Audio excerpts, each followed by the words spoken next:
એટલે હું કઈ માગતી નથી. મને ખબર હોય પટેલ કે 10 લાખ રૂપિયાનું નુકસાન હતું ને મેં બચાયો છે. અરે રે મારા માટે 1000 રૂપિયાનું એક 76 ના મળ્યું મેલડી. ત્યાં મને ખોટું લાગે, મને દુઃખ લાગે. પણ મેં કોઈ દાડો કીધું પણ આને કદાચ આ પ્રસંગ લે છે, આ પ્રસંગ લે તો માના પાછળ 25,000 કે લાખ રૂપિયા તો વાપરશે ને, તો એટલે કચાશ નહીં રાખે. એક એક વસ્તુ ધ્યાન રાખશે, એક એક વસ્તુ ધ્યાન રાખશે કે ભુવાજી આયા ને તો મારે 25 રૂપિયા ભુવાજીને હાલવાના છે, ભુવાજીને સાલ ઉઠાડવાની છે. મારી માનો 4 વાગ્યાનો પશુ પ્રભાત રાજા કરણનો વેડાન થશે ને એટલે મારી માન તાવો જમાડવાનો છે, મારી માને પ્યાલો હાલવાનો છે. એવી બધી ખબર હોય આ લોકોને, પણ એવી ખબર ના પડે કે આ માંડવો લેવનારી જગાડી હોય ને તો પેલી અમૃતની મેલડીએ જગાડી હતી. હું મેલડી છું, હું સિદ્ધ વંશપરા. અરે રે હું તો રાજા મેલડી છું, રાજ કરાવવા આવી છું.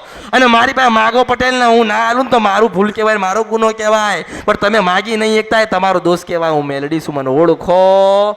જો આ ઢોલ મેં મંગાયો, આ ધજા મેં મંગાવી, મેં કોઈની પાસે કશું મંગાયો? મન ની જાણું, તન ની જાણું, જાણું નારાયણ નું લખેલું. હું મેલડી છું. આ ઢોલ કેમ લાયા હોય એ ખબર હોય, પેલી ધજા કેમ લઈને ઉભો હોય એ મને ખબર હોય. મારાથી કશું છુપાયેલું.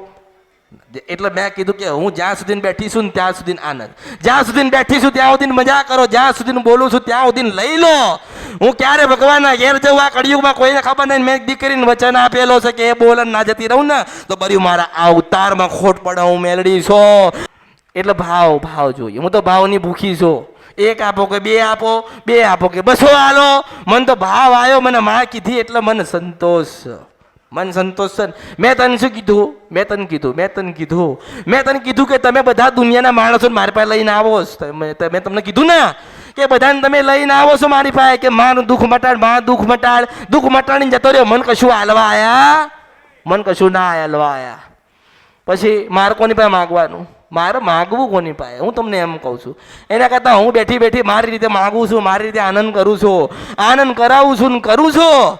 મારી ઈચ્છા હતી તો મારે સફેદ ધજા લેવી હતી. આ સફેદ ધજા હોય તો મારી ઈચ્છા હોય કે સફેદ ધજા લેવી છે તો કેમ ના લઉં?